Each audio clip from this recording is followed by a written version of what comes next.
안녕하세요. 존버개미 존입니다. 요즘 증시가 삼성전자가 끝도 없이 상승을 하다가 약간 주춤하고 있는데요. 외국인이 적극적으로 수익 실현을 하는 동안에 개인들은 끊임없이 매수를 하고 있습니다. 원래 외국인들이 팔면 조정이 많이 왔었는데 개인들의 수급이 이를 많이 막아주고 있어서 큰 조정 없이 코스피는 2700에서 2800을 향해 가고 있는데요. 모든 개인분들에게 큰 수익이 생기길 바랍니다. 지난주에 영상을 찍었던 후성이 2차전지 관련주와 함께 같이 날아갔습니다. 저는 물론 안 샀는데 댓글에 누군가 제 영상으로 도움받았다라고 말씀 주셨거든요. 정말 수익 축하드립니다. 저는 요즘 웃기게도 제가 산 주식 빼고 모두 쑥쑥 올랐다가 제가 샀던 주식들은 제가 팔아야 움직이는 아주 아름다운 상황을 자주 겪고 있습니다. 그래서 엉덩이를 함부로 움직이지 않으려고 더 노력하고 있는데 그래도 은행 이자보다 낫다라는 생각 하나로 계속 버텨가고 있습니다. 어느새 2020년이 끝나가고 있네요. 어떤 분들은 계좌가 따블이 되고 상승장에서 엄청난 수익을 거두신 분들도 계시겠지만 저는 큰 수익은 내지 못했지만 1년간 투자란 이런 거구나 라고 배운 정말 의미 있는 한 해였던 것 같습니다. 구독자 수도 0명에서 벌써 2000분 넘게 봐주고 계시고요.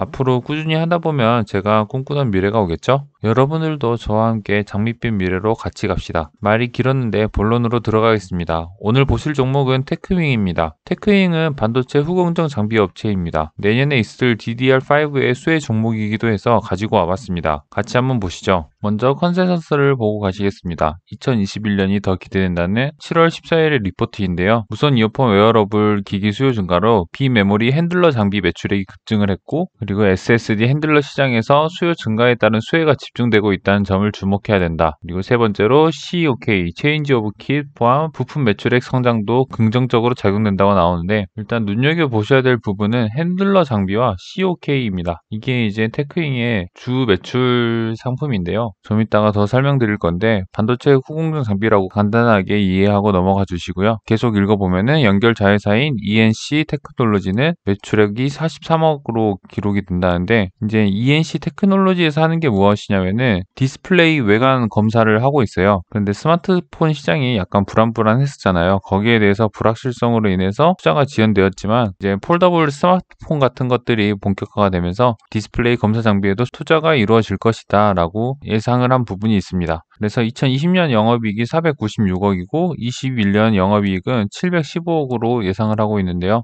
21년에 715억이라면은 지금 시가총액이 3,800억이니까 정말 앞으로 추가 상승 여력이 많이 남아 있다는 것을 알 수가 있는 부분이에요. 그런데 2021년에 715억까지 갈 수 있을지 한번 봐봐야 될 것 같고요. 계속 보시면은 SSD와 비메모리 반도체 관련 매출액이 급증을 하고 있기 때문입니다. 라고 나오는데 내년에 SSD, 메모리와 그리고 또 비메모리 모두 다 매출이 증가할 것은 모두가 알고 있는 사실이잖아요. 그래서 그것과 관련된 수혜주들이 많이 올랐었는데 이 테크잉도 내년에 더 수혜를 볼 것이다 라는 내용이고요. DDR5 채용으로 COK 및 핸들러 수요가 촉진될 전망이고 라고 나오는데 이제 COK는 좀 더 말씀드리자면은 체인지 오브 킷이라 해서 그 반도체 테스트 환경을 조성해주기 위해서 들어가는 키트로 이해해 주시면 됩니다. 그러니까 새로운 제품이 나오면은 그에 따른 새로운 키트가 제공이 돼야 되기 때문에 제품이 바뀔 때마다 추가적으로 들어가는 약간 소모품으로 이해해 주시면 되고요. 핸들러는 이제 테스트 장비에 칩을 넣고 빼는 그런 식으로 옮겨주는 역할을 하는 게 핸들러 장비예요. 이 두 개가 이제 후공정에 필요한 거고요. 그리고 비메모리 핸들러 사업이 본격적인 성장 궤도에 진입했다고 하는데 이 테크인 같은 경우에는 SK 하이닉스와 그리고 마이크론 그리고 또 부분적으로는 삼성에도 제공을 하고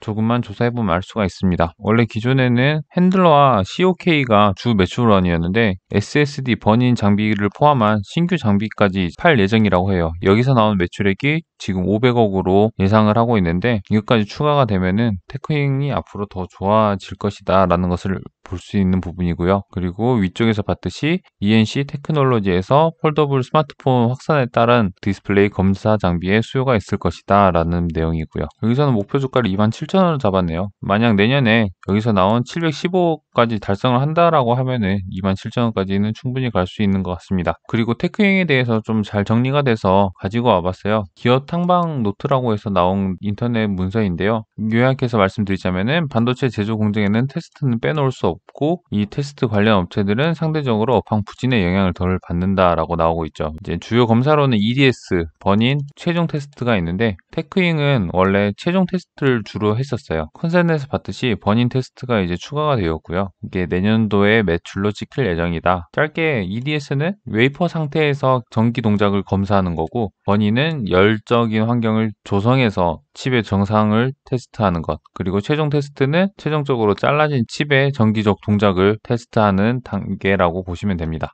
테스트를 위한 장비로는 테스터와 핸들러로 구분된다고 나오는데 테스터는 반도체 검사를 하는 거고 핸들러는 테스터의 보조 역할, 이렇게 적정한 환경에 칩을 넣어주는 그런 역할을 하는데 이게 이제 테크잉의 장비라고 해요. 그리고 체인지 오브 키, 그 COK라고 하죠. 그것들은 제가 말씀드렸듯이 핸들러 내 검사 환경을 만드는 역할을 한다고 합니다. 그리고 주요 고객사는 SK 하이닉스, 마이크론, 샌디스크 이렇게 있고요. 내년에 파운드리와 메모리가 활성화되니까 당연히 테크잉이 수혜를 받을 수밖에 없다. 그리고 DDR5 같이 또 새로운 것들이니까 그에 맞는 COK 소모도 더 많아질 것이다 라고 예상을 하고 있는 상황입니다. 여기서 나오죠. 버닌 테스트용 챔버 첫 수주를 받았고 이게 이제 내년에 나갈 예정이고요. 좀 더 재미있는 얘기가 있어서 가지고 왔는데 이거는 19년 11월 26일 기사이고요. 이상하게도 삼성전자가 제일 크잖아요. 근데 삼성전자에 제공을 안 한 이유도 같이 나와 있어서 좀 가지고 와봤어요. 한번 다 읽어보시면 좋겠는데 핸들러에 대해서 설명이 또 나오죠. 핸들러는 테스터 장비에서 제품을 검사할 수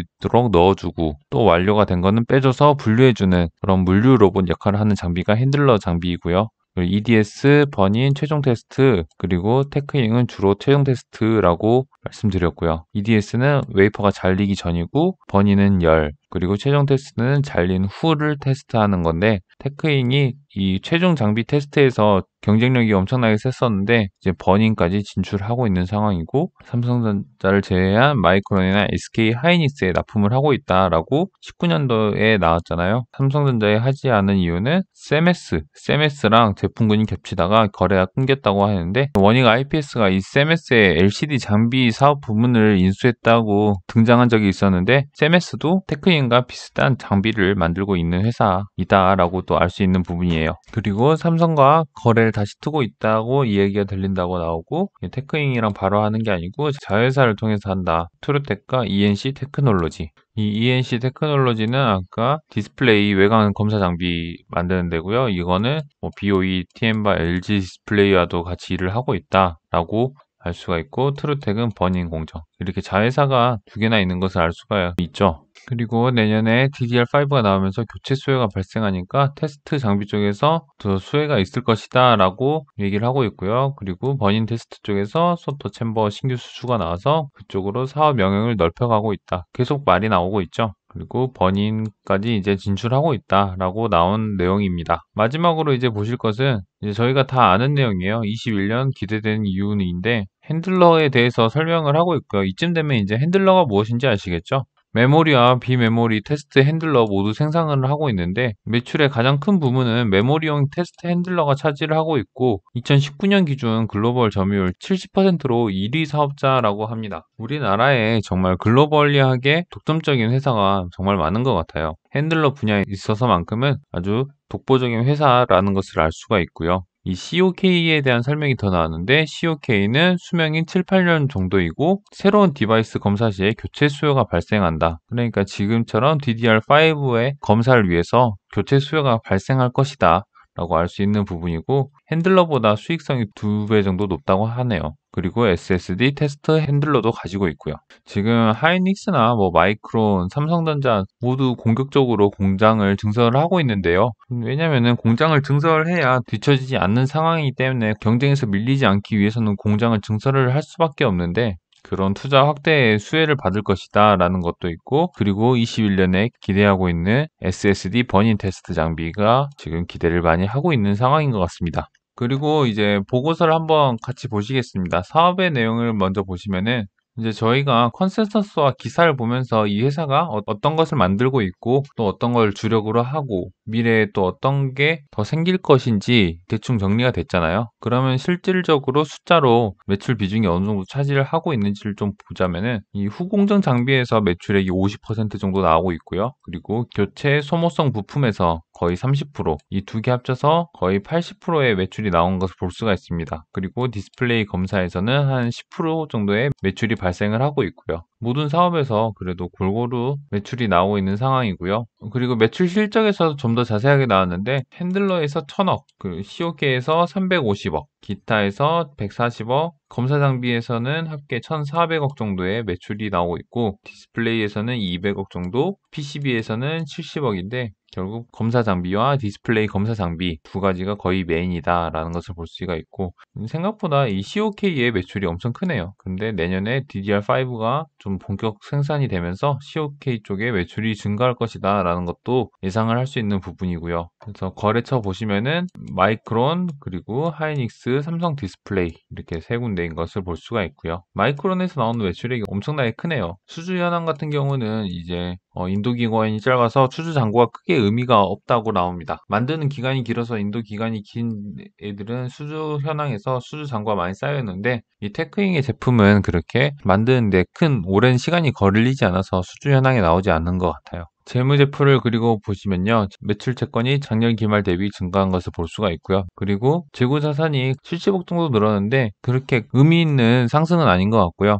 매출이 보시면은 누적으로 확실히 엄청나게 많이 증가한 것을 볼 수가 있죠. 영업이익도 이번 3분기 기준 누적으로 340억이니까 정말 작년과 비교해서 2배 이상 상승을 한 것을 볼 수가 있습니다. 주가도 이만큼 같이 상승을 해주는 것도 좀 이따 같이 한번 보시죠. 그리고 자회사들이 몇 개 있었는데 지배기업에 거의 다 귀속이 되고 있는 걸로 봐서 별도를 굳이 볼 필요는 없을 것 같고요. 주석에서 보시면은 저희가 봤듯이 ENC 테크놀로지가 있고 트루텍이 있는 것을 볼 수가 있습니다. FSA가 있는데 여기는 뭐 자산 총액도 적고 매출액도 없으니까 의미가 없는 것 같고 ENC 테크놀로지 같은 경우는 디스플레이 검사 장비였죠. 여기에 매출액이 200억 정도, 그리고 트루텍도 꽤 되고 있고요. 좀 더 본다면 현금 흐름표를 보고 싶은데 이거는 HTS에서 같이 보기로 해요. 그래서 보시면 지금 2020년 추정치로 400억의 영업이익을 예상을 하고 있는 상황이고요. 지금 현재 시가총액이 4천억이니까 멀티플 10배로 그냥 좀 적당하다라고 저는 생각을 하고 있는데요. 분기로 보시면은 1분기에 좀 많이 적었다가 4분기에 좀 적네요. 그리고 내년에 1, 2, 3이 엄청나게 올라간 것을 볼 수가 있는데 내년에 이렇게 매출과 영업이익이 늘어나면은 지금 10배니까 10배 정도 계속 유지하면서 영업이익에 수렴을 할 것이다 라고 저는 생각을 하고 있고요. 만약 여기서 나온 대로 영업이익이 6천억이라고 하면은 시가총액 6천억까지도 또 볼 수 있는 상황이라고 저는 생각을 합니다. 재무제표에서 현금 흐름을 좀 봐보면은 18년도에 영업으로 인한 현금 흐름이 제일 많았네요.